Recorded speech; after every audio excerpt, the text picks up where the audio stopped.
welcome to the Herr official YouTube channel, everyone. As you can see, I'm here with the 2003 Mini Cooper S.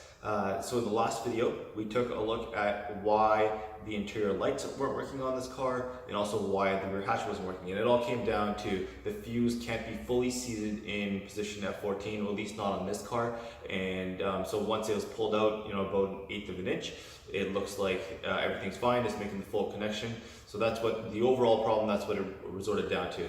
So it just goes to show you that sometimes the biggest problems are caused by the smallest of issues. So while I did go through the entire car, it's nice to know that the rest of everything is fine, but it was completely unnecessary. And the reason that it was missed all along is because while the fuse was replaced, it was always done during a bright day, or the interior dome lights, the bulbs weren't in it. So I wasn't able to actually see the light come on and off as I was fiddling with the fuse as I was pulling it out to that 1/8 of an inch section.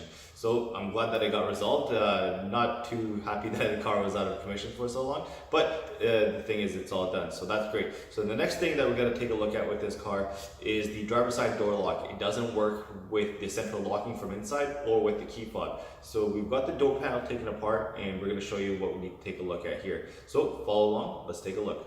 On the driver's side, power door lock isn't working.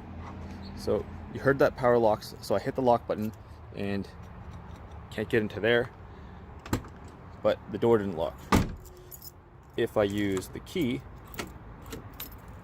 locked, and then I've unlocked it there, so that works. So for some reason, with the key, power door locks, it doesn't lock this. And now this isn't all the time, it's sort of intermittent. So I think there's a problem with the actuator. So we wanted to take that out because it is a common failure point on these cars. But when we went to take it out, all the torque screws all stripped. So tried notching them to use like an impact screw to try to take them off that way. That was not successful. I didn't have my welder nearby, so I didn't want to weld a nut or anything on there. So next step is going to be to drill these out and then take the actuator out and see if we can repair it or replace it. New piece is probably going to be $300 something, so we'll see if we can repair it first. So here you can see I've got the driver's side door lock actuator taken apart. It wasn't that much work, just follow along the instructables. It's pretty straightforward. And so what happened on mine is similar to what others noticed, is that there's two different motors here. There's the 0301, which is this one here. That one's fine. Nobody ever has any issues with that one. And then there's this Johnson. This is the Johnson 20005. This is the one that always causes people problems. And so when I saw, you can still see the black marks there.